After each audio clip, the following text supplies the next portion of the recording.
you took the words right out of my guts. Hello, Pucci, coming. Hollywood is kind of bad at linguistics, and I think it's time we talk about it. What do you mean by that? Well, at its best, language can be a super efficient tool for world building, character development, or building dramatic tension in a story. So sometimes the linguistic sin that a movie commits is the wasted opportunity. But at its worst, poor use of language can actually detract from or completely contradict the story that the movie's trying to tell. So today we're going to talk about the 7 levels of usage of language and linguistics in movies. And note that while being a good movie does get you extra points, a movie's placement in this list isn't a statement necessarily about how good a movie it is. We're specifically focusing on how effectively that movie uses language and linguistics. But anyway, I look forward to your no doubt universally positive feedback and opinions in the comments.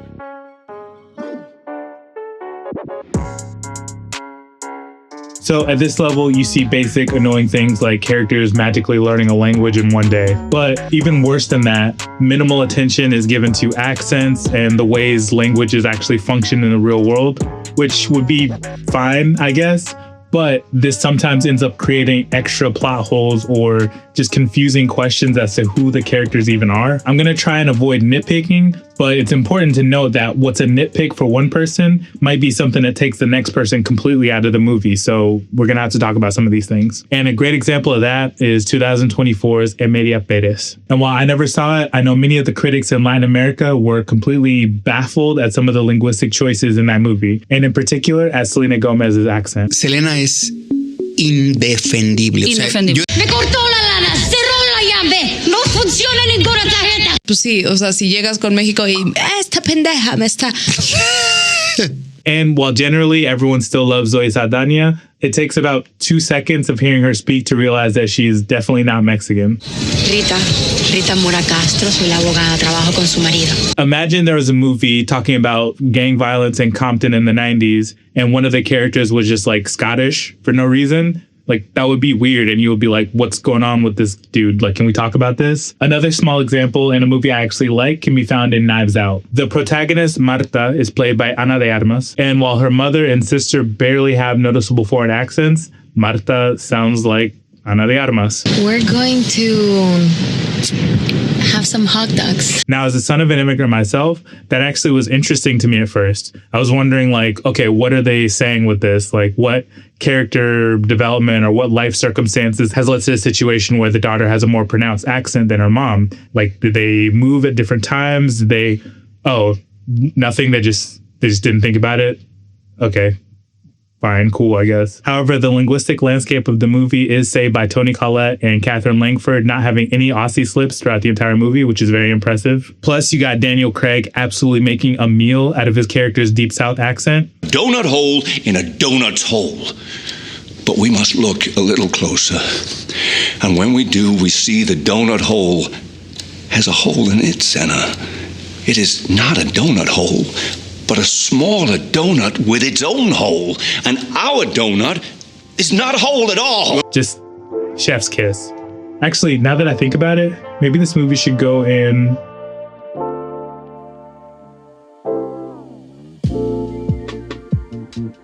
This is probably the most common level, unfortunately, and this is kind of a catch-all for all language mechanics that serve some kind of decorative purpose in the movie, but when you think about them too hard, they really fall apart or don't make sense. So we're talking about the fact that ancient Greeks and Romans just have to have British accents for some reason, and everyone in House of Gucci speaking to each other in varying degrees of shaky Italian accents.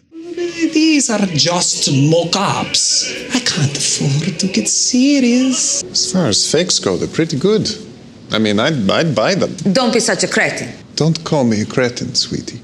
Nobody has ever said that to me. Nobody. That's not what I said. I asked you not to be one. And also, we're talking about attempts at linguistic world building that don't quite follow through. Mr. Jaja Binks, Mr. Your humble servant. Excuse me, but the most safest place would be Gonga City. From a linguistic standpoint, it's boring, it's basic, and you've seen it a million times. And the reason for that is because filmmakers are all dealing with basically the same constraints. There's an urge to fulfill the audience's expectation for some feeling of authenticity with as little effort as possible. And for the love of God, don't make anybody read. But sometimes filmmakers find an interesting alternative way to meet those same goals.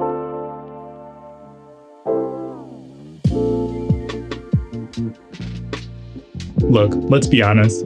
It can be hard to have actors learn foreign accents, or even worse, learn bits of dialogue in another language. So, Hunt for Red October and Valkyrie pull off an interesting trick. They start off using the appropriate languages for the Soviet and German settings respectively, then do like a slick transition into English. Armageddon. And the seventh angel poured forth his bowl. I can appreciate the cleverness, and it's enough to keep them out of the bottom 2 levels, but that's it. Interestingly, there is a movie that pulls essentially the same trick that I put at level 6. You'll get why soon.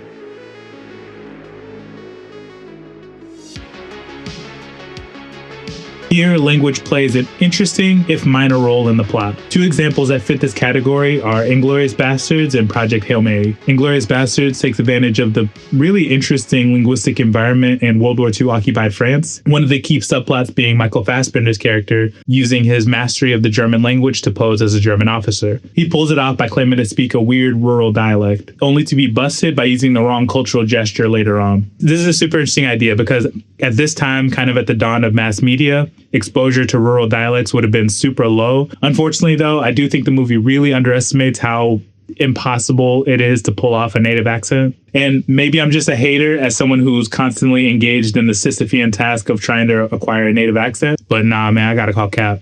And for a super recent example, we can look at Project Hail Mary, which features a sequence of Ryan Gosling's character attempting to build a form of communication between him and his new coworker, Rocky. He does this by recording the sounds of the alien language and basically using context to map them onto English words using a computer program. I think it's a cool idea, but unfortunately, not only does this underestimate how impossible a task this would be, I think it also kind of fundamentally misunderstands what language is. Language isn't just a bunch of words. Pretty much as important as the words themselves is the grammar, the way you put those words together. And I think sometimes when we live in a bubble of just one language or even just one language family, we can be a little bit ignorant of how completely different grammars can be from one another.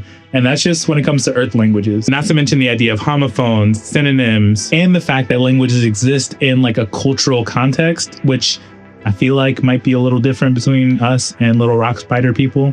I don't know. And all these complaints are definitely not me just being salty because a rock puppet made me cry.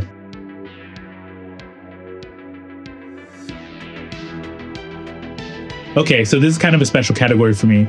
This is where we start to see language used as either a central metaphor or a central theme for a movie. And I'll just go out and say, I think Lost in Translation wins this category. A, because the movie highlights the feeling of facing perpetual language barriers in some of the funniest language-focused scenes pretty much ever.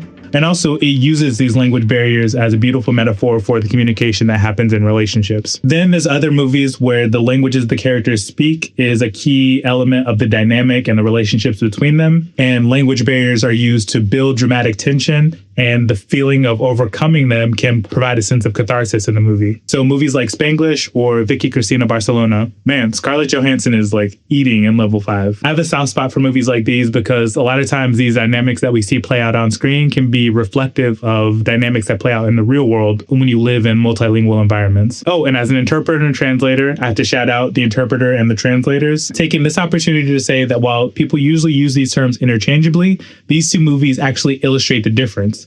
Within the language services industry, interpretation is for spoken or signed communication, and translation is for written communication.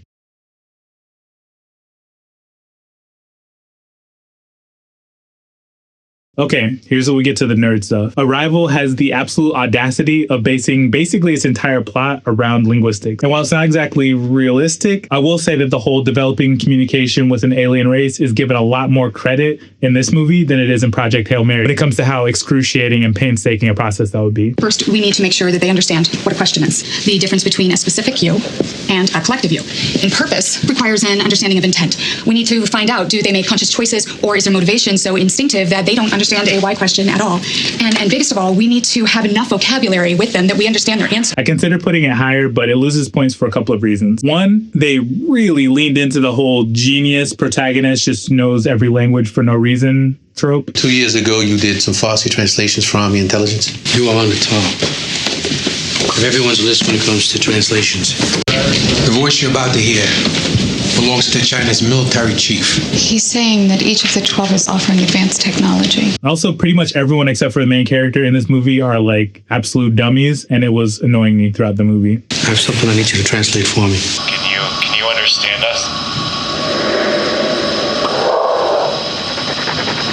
can tell you that it's impossible to translate from an audio file.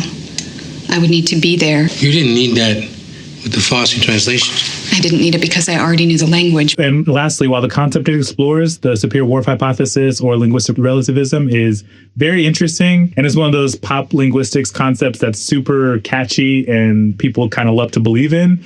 It's not super well supported in actual linguistic communities. And as a matter of fact, without getting too far into spoilers, the fundamental way that the movie uses linguistic relativism as a plot point kind of illustrates why it doesn't really hold together as a theory. Back in level 2, we talked about movies that kind of make a vague attempt at world building through language, but don't really follow through or don't really have the guts to use language appropriate for the setting. Here in level 6, we got the movies that aren't afraid to commit. You have movies like Apocalypto, Passion of the Christ, and Predator Prey. They make the leap of actually committing to a language other than the English target audience. And while some people can find this choice a little alienating, I think it also can be potentially a really immersive experience. Then you have movies like Avatar. Even though they also pull a version of the Red for Hunt October language switcheroo, took a few years to get the language through my thick skull. But now when I hear it, might as well be English. they also created an entire language, Na'vi. For those of you who don't know, Conlangs are constructed languages, making your own language with its own sound system, phonology, and potentially even history. And for a certain type of language nerd, this is basically like having a sandbox to play in. And of course, there are tons of examples of fictionalized languages like Klingon, Dothraki, High Valyrian. But we got to shout out OG Conlanger dork J.R.R. Tolkien, whose fascination with linguistics has led to one of the movie franchises with the biggest reputation for world building through languages.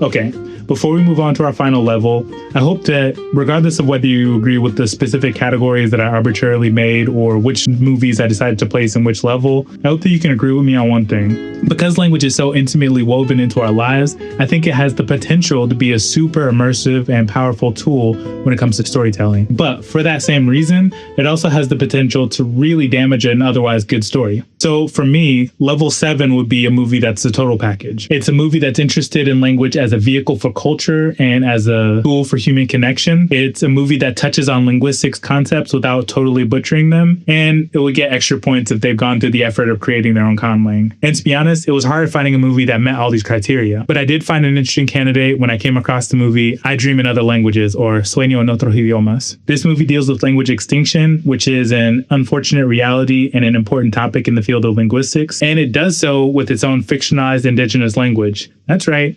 It has a conlang. Also, indigenous American languages are kind of understudied and underappreciated in general. And also, it features the interesting quirk of the last two native speakers of this language not being on speaking terms due to personal differences, leading to the existential question of what does it mean for there to be a language where the last two native speakers don't actually speak to each other. Unfortunately, I wasn't able to find it on any of my streaming services or at my local library. Also, I did technically say I was going to make this about Hollywood movies, so I had to turn the question back to you guys. What would be your level 7 when it comes to usage of language and linguistics in movies? If this list were to include international movies, which ones do you think would be deserving of consideration? Let me know what you think in the comments below. If you like this video and you got this far, you might enjoy this other video where I talked about the linguistic clues in Malcolm in the Middle. Thank you for watching. I've been Daniel, and I'll see you on the next one. 日本に何年いるんですか? In this car? いるんですか? すごい英語わからないからな。日本に Japan Japan Upper